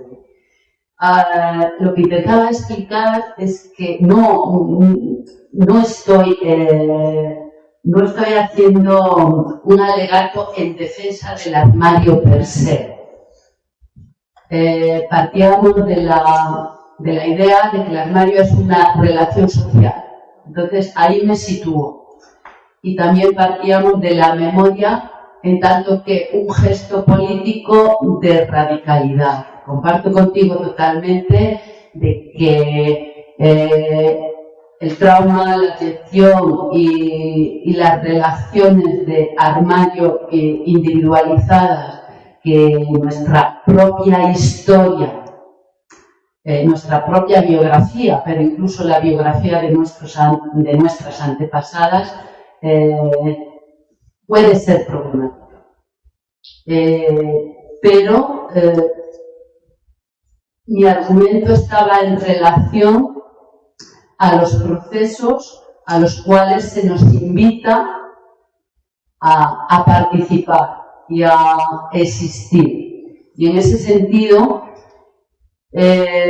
digamos que estar fuera del armario, digamos que casarnos, lejos de proporcionarnos el sentido de pertenencia, imaginábamos, nos está llevando a un lugar de existencia en el que nos sentimos altamente incómodos o altamente tristes incluso. Es decir, que nuestra salida del armario, nuestra posibilidad de casarnos, no nos lleva a un proceso de celebración y de liberación alegre, porque el mundo al que se nos invita, ese armario que hemos reventado y del que hemos salido, porque estoy de acuerdo contigo, nos ha hecho mucho daño, pero esa salida del armario nos lleva a participar, y esa era la metáfora que intentaba argumentar, a un armario muchísimo mayor, que es la reproducción en términos de indiferencia sexual, en términos de Teresa de Lauretis, en no poder manifestar los deseos de nuestra diferencia. Y eso, pues, de alguna manera creaba en mí esa afirmación, por supuesto matizada, de que estar hoy en día, o poder estar, compartir social y políticamente armarios, pueden ser lugares de resistencia política. No sé si me he explicado. Y sobre todo porque el armario no es una salida única una vez, sino es que hay tantas cosas de las que salir del armario o constantemente, ¿no? Que en un momento dado te puede interesar no contarlo todo el tiempo, absolutamente todo, sobre todo en un contexto en el que algunas personas sí podemos, pero otras no, con lo cual manejamos, ¿no? Qué cuentas a quién, cuándo, dónde, ¿no? Qué revelas. Y yo creo que en ese sentido el ser un poco menos descifrable nos hace como más capaces de superar contextos que pueden ser violentos, no en todo determinado, ¿no? O sea que, no sé, yo creo que nadie está haciendo mal el rato de meternos en el armario, sino de pensar de una manera compleja de qué es el armario, ¿no? Y cómo funciona en diferentes contextos, ¿no? Ya, sí. Bueno, ¿vale? Bueno, qué gustazo escucharos y seguir formando parte, y seguir aprendiendo tanto de vosotras y aprendiendo tanto juntas y complejizar lo que decimos, ¿no? También muchas inquietudes que tenemos de cómo van pasando las cosas y cómo de pronto, desde nuestra radicalidad, pensando que somos muy radicales, terminamos comprando el discurso más socialdemócrata y más neoliberal y, en fin, un placer escucharos y que estéis aquí. Me habéis hecho pensar mucho. Quería que, bueno, Javi Suriona por el libro, tendremos la oportunidad de conversar y de presentarse en Catacrack el 20 algo de noviembre y estaré contigo y estaremos en fin, para que vengáis y podamos escucharle más. Nada, le doy muchas vueltas últimamente y me cabrea mucho también porque es otra cosa que repetimos, cómo se ha instrumentalizado y se sigue instrumentalizando los derechos de las mujeres y los derechos LGTBI como arma de supremacismo, de imperialismo. Esto no es la primera vez que pasa. Esto pasa todo el rato en la historia y tenemos que tener mucho cuidadito con eso, con las pobres afganas y los pobres maricones palestinos que para eso mejor están bajo los escombros. Y nada, termino con una frase que se me grabó en la memoria como porque me parece una pura poesía y pura rabia.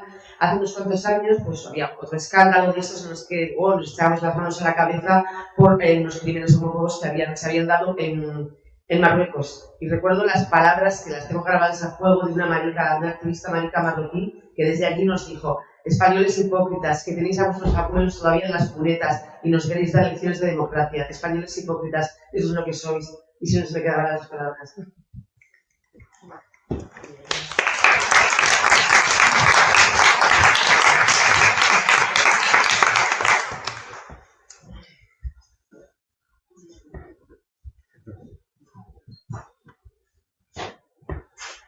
Hola, buenos días de Bulón. Soy Jared de Fénix Asociación. Bueno, enhorabuena para Pepa, Javier y Lucas, muy interesante. A medida que los he escuchado, me he centrado un poco en la posición del libro, un poco. Y partiendo de la mirada de algunos teóricos que han mencionado, me ha surgido como dos dudas, pero centrándome en los teóricos que han mencionado, o que Javier hace referencia en el libro. Lo primero es en qué forma el armario puede convertirse, o se ha convertido en un espacio de resistencia frente a la mirada heteronormativa, científica, académica, considerando las distintas interseccionalidades de quienes ocupamos esos espacios.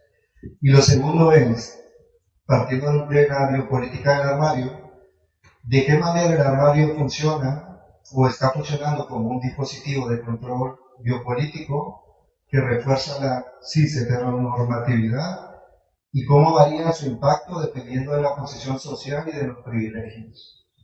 Son esas dos cuestiones partiendo de una posición crítica, ya sea del libro o de la mirada de algunos teóricos.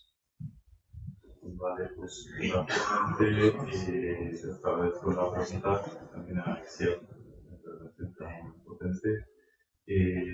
Creo que esa pregunta permite también matizar la otra intervención del compañero sobre el armario, puede ser chulo quedarse.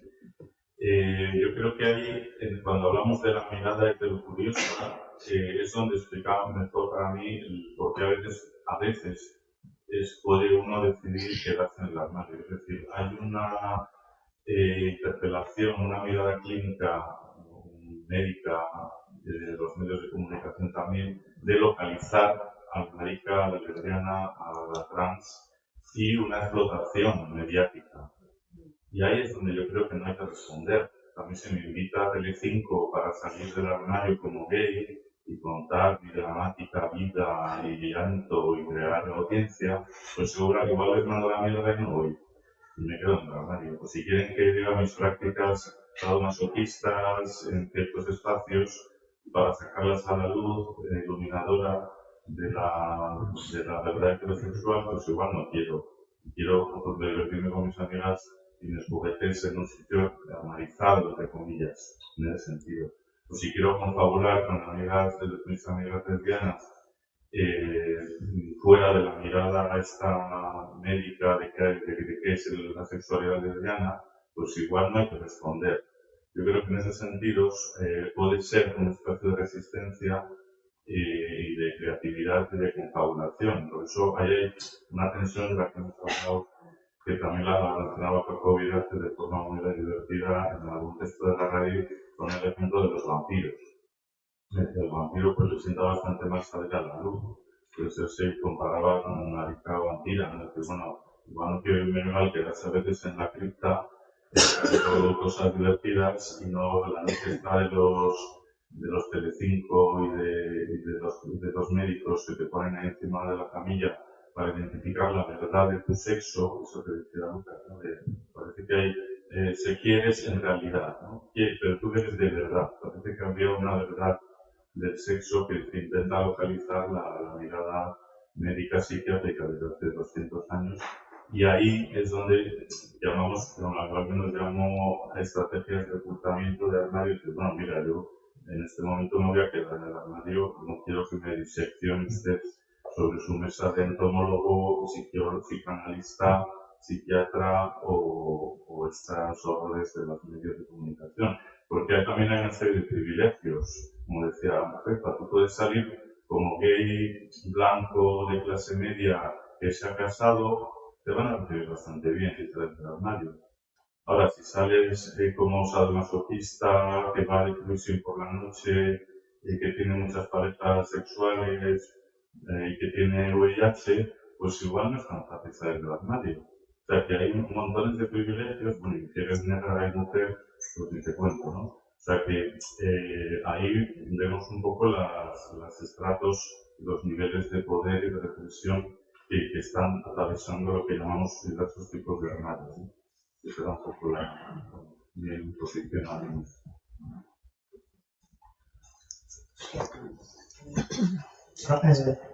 Iba a comentar un poco yo, prácticamente para la universidad, para a ver, quiero que te comentes si, como experiencia personal, muchas veces pienso que me resulta más fácil dejar ser leído como hetero, por ejemplo, que ser leído como un gay, como un pride fan, ¿no? Porque es mucho más complicado. Dices que eres gay, de repente dices, soy gay, pero no me gusta el pride, no estoy a favor de la gestación subrogada, no sé qué, no sé qué. Eso es tan difícil de explicar y de entender que lo que era hace 20 años decirle a una persona, soy gay y no soy hetero. Entonces, esa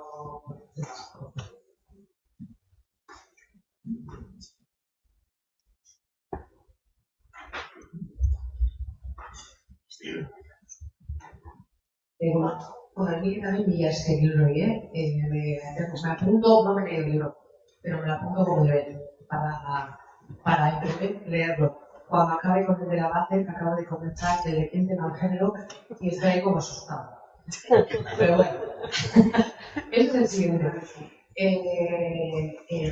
Bueno, yo quisiera contaros a todas las que estáis que en abril, varias de las que estamos aquí, asistimos a unas copaquetas de polleras de escalería a las que asistimos unas 500 o más, ¿no? Polleras, más.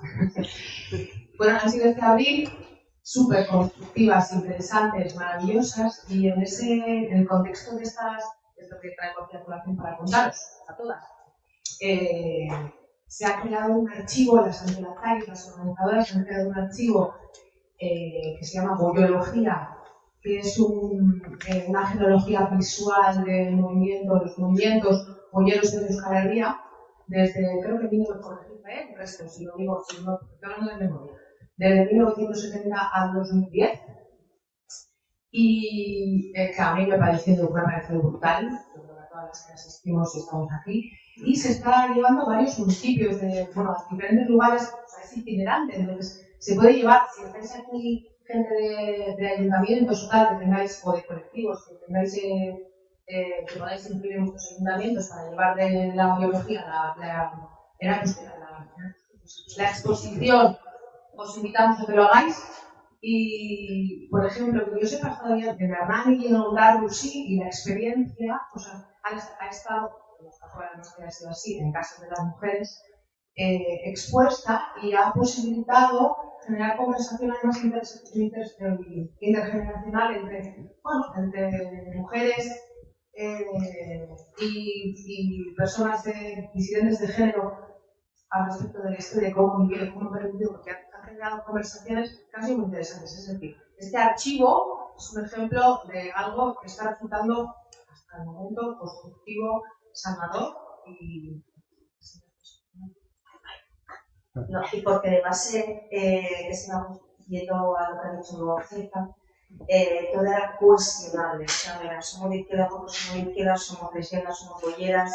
Había una base en casi todo lo que se hizo de cuestionarse las cosas. Eso es por lo que lo que más me gustó. Y yo voy a estar un poco hasta el coño de salir de la imagen. También debo hacer que lo quiero hacer ahora públicamente.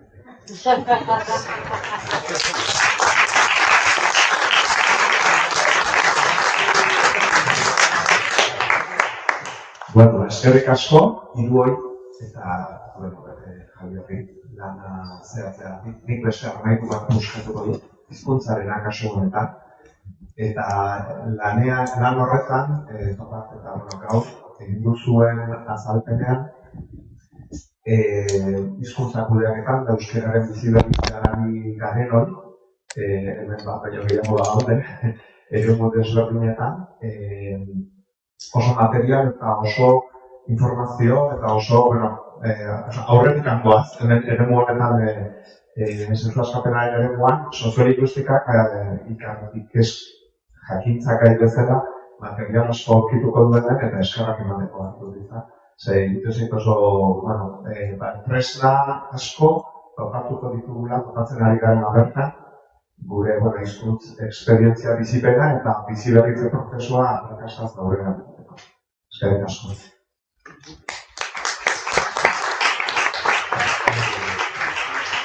Sabemos que Javier entiende como se va a dar euskaraz montatzen da, bai? Eta, bueno, llevamos ya besterik erraduna direnak. Y bueno, me ha pedido también que, bueno, pues que os transmita un poco de qué va. También aquí, las cosas que hablábamos antes, el tema de la, se lo ha dicho, pero se lo digo yo. No, el tema de, claro, de idiomático, ¿no? Aquí salió del armario con señores Cartunes en el sitio como Nafarroa. Y es lo que encima no nos ha introducido el tema del armario del idioma, también que supone el material que se encuentra en todo esto. Entonces, pues, en esa lista de cosas que habéis mencionado, también está ahí. Sí, refresco. Sí, de hecho estaba pensando, cuando te escuchaba, por unas políticas que ya seguro que conocéis, que en algunos pueblos de Euskal Herria, para potenciar precisamente el euskera, pues llevabas una chapita de euskeradas o algún Nike, tampoco tenés que salir del armario, supongo, con una chapa para fomentar. Porque al final, claro, yo la había usado una serie que no lo sabía, ¿no? Y todo nuestro trabajo en castellano en pueblos donde la lengua había bastante presencia o podías animarte y me parecía muy interesante y como reflexión, era una pequeña salida del armario, bueno, que era algo que no, porque al final no sé, te animaba y tal, pero es muy interesante y por supuesto, claro, ya encima del armario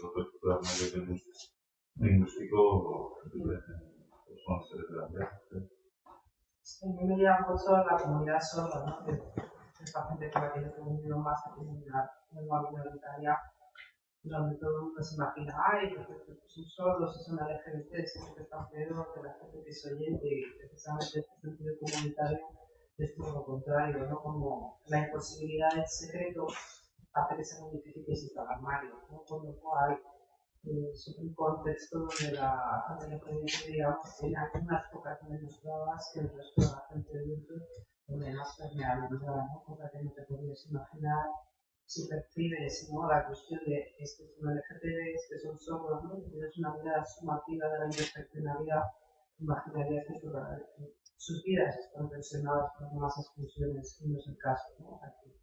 Es otro ejemplo de cómo el armario funciona distinto alrededor de esa cuestión de la privacidad, la posibilidad del secreto. son temas fundamentales, ¿no? Visuales, donde si te estás dando agradecidos contigo o con alguien que está arriba del todo el mundo sabe de la conversación, no puedo tener espacios que sí tienen un algo distinto, ¿no? Se cree que un algo distinto. A mí me gustaría añadir una cosa y es para la gente que no sepa euskera, que estáis perdiendo una historia maravillosa, o sea que podéis acercaros a los que os cantéis o revisaros lo que os Entonces, es cierto que cuando hemos hecho la rueda de prensa, cuando hemos mandado la máxima información y ahí tenemos una persona para investigar, la comunidad euskaldun hace mucho más caso a los mensajes que hacemos en las diversidades, pero la sensibilidad desde la prensa castellana, española, se nos explora muchísimo más. Y eso en Euskal Herria es súper visible. Euskal está Laiz, está Javier, están todas las ciudades de Euskal Herria, que no podemos olvidar, porque también tenemos y cómo nos cuidan en muchos sentidos. Pero ahí se está empezando a no cuidarlo, trans. Vale. Está empezando a no cuidarlo. Una de las cosas que quería añadir es que el año pasado empezamos en las cuartas de las jornadas de la Sosa, empezamos con una persona que hacía traducción en lengua de signos y este último año se nos ha caído como a 10 días de que era una cosa que teníamos que siguiera, pero realmente nos pasan cosas que nos caen porque no están en nuestra mano. Bueno, si no tienes tampoco nadie en el público que va a usar la lengua de signos. Estuvimos pensando en el formulario por ver si alguna persona lo iba a necesitar, pero en principio sí que lo tenemos pendiente. Para las relaciones. Sí. Sí. A vueltas con el debate sobre la posible contradicción entre si salir o no salir del armario, yo quería decir que un derecho no es una obligación y que no es tanto una contradicción en términos, sino el ejercicio de la soberanía personal. La privacidad está reconocida en el artículo número 12 de la Declaración Universal de Derechos Humanos. Entonces, podemos salir si queremos, cuando queramos y donde queramos, y si podemos. Y más que salir o no salir, aquí no se está haciendo apología de meternos en los armarios, sino más bien se está cuestionando de qué forma salimos del armario, porque se ha institucionalizado por el sistema, por los medios, por el entorno social dominante, una manera de salir, pues antes lo han dicho muy bien, cis, blanco, hombre de clase media, ¿qué coño es clase media? Es clase trabajadora con la salud bien garantizada. Se ha puesto una manera de salir del armario como si fuera la única, que es la bienvenida de los grandes medios, y hay otras muchas realidades que lo que se hace más bien es cuestionar ese armario del que nos quieren sacar, es cuestionar la vía única para salir del armario. Porque si la única manera que tenemos de salir del armario es transitar una vía que está creada como un instrumento para perpetuar discriminaciones de clase y aumentar el sufrimiento de millones de personas oprimidas en sus circunstancias personales, pues esta no es la manera de salir. No se está diciendo que nos recluyamos otra vez en los armarios, se nos está recordando que es saludable cuestionarlo todo. Y creo que es bueno. Este año pasado por la suerte de estar trabajando con un montón de chavales adolescentes y ahí la salida del armario cuando estás hablando del INSI, de la familia, en otro lugar es interesante para pensar, es que cuando te están diciendo mis padres, en vez de dar muchas pistas, intenta una conversación y la han cerrado inmediatamente, que voy y le digo, no debes salir del armario de toda costa, ¿no? Cuando sabes que alguien de 16 años, de 14, 15, 16, no se puede ir de casa tan fácilmente, ¿no? Porque nuestra mirada también adulta, ¿no? Y como, pues no, hay que salir del armario, hay que hablar de estos temas, hay que llevar una bandera, hay que no sé qué. Pues igual no sostienen en muchos contextos, con muchos institutos que se niegan a abrir protocolos de acoso, se niegan a actuar en situaciones de violencia muy claras por cuestiones LGTBI. Los chavales, una manera de encontrar el sistema educativo es un adulto de decir, no solgáis, no nos contéis, no queremos saber que tenéis vida sexual, que tenéis vida afectiva, porque no sabemos qué hacer con esto, ¿no? Porque es mucho más cómodo pensar que todo sucederá desde que tienes 18 años. O sea que Bueno, por pensar unos ejemplos donde la cuestión del armario también es más compleja, ¿no? Yo insisto que no es que nos aburremos por estar en el armario, sino que hay que pensar qué hace el armario, porque no es una cuestión individual, ¿no? Y que a veces permanecer, entre comillas, en el armario permite la emergencia de subculturas más amplias. Es decir, en este panóptico que todo lo ve, en estas redes sociales donde todo se muestra y demás, y que haya existencias no visibles,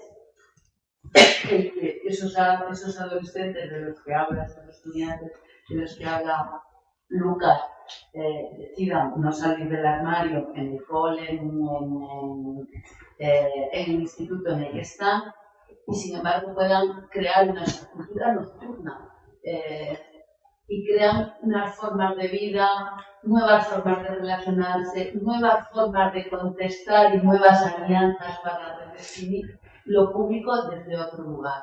Si la homogenización en la salida es una luz inmensa que nos pone a todos en el mismo lugar, no existe ninguna posibilidad de crear un contrarrelato, una contrahegemonía, en definitiva una subcultura o una contracultura tan necesaria. Vivimos en sociedades jóvenes sin contracultura y eso es un síntoma.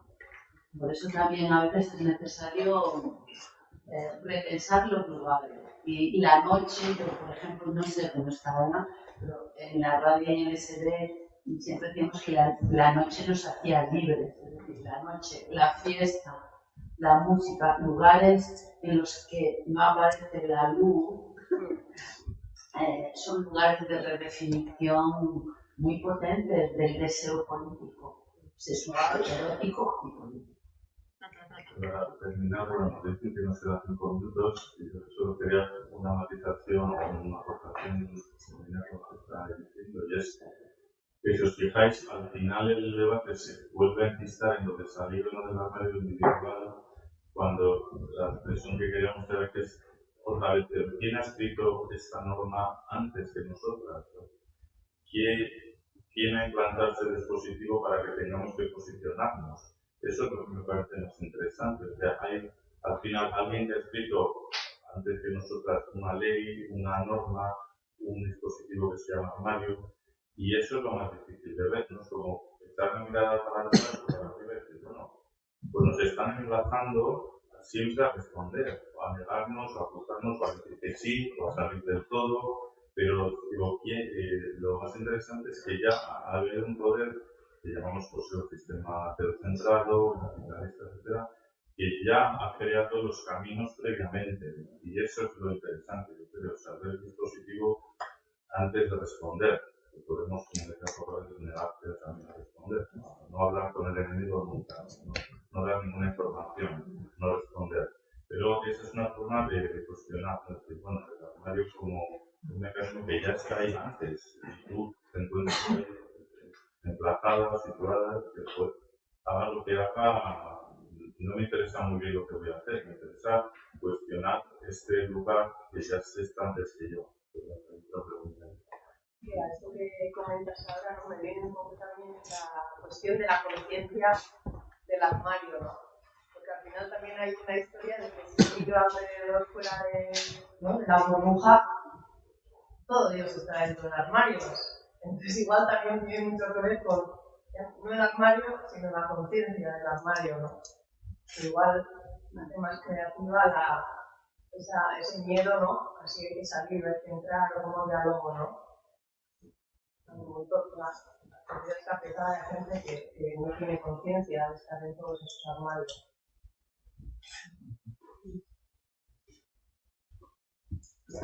Bueno, pues somos en Luján. Nos vamos a coger un cuartico de hora así de descanso, porque vendrá el Mercedes y vendrá la Furia. Entonces a las 12:15 nos juntamos aquí. Como he dicho decía, Javi va a presentar el libro en Catacrack en noviembre, y nos vamos como a acordar el día. Bueno, chicas, miráis en la web y ya está. Y bueno, pues y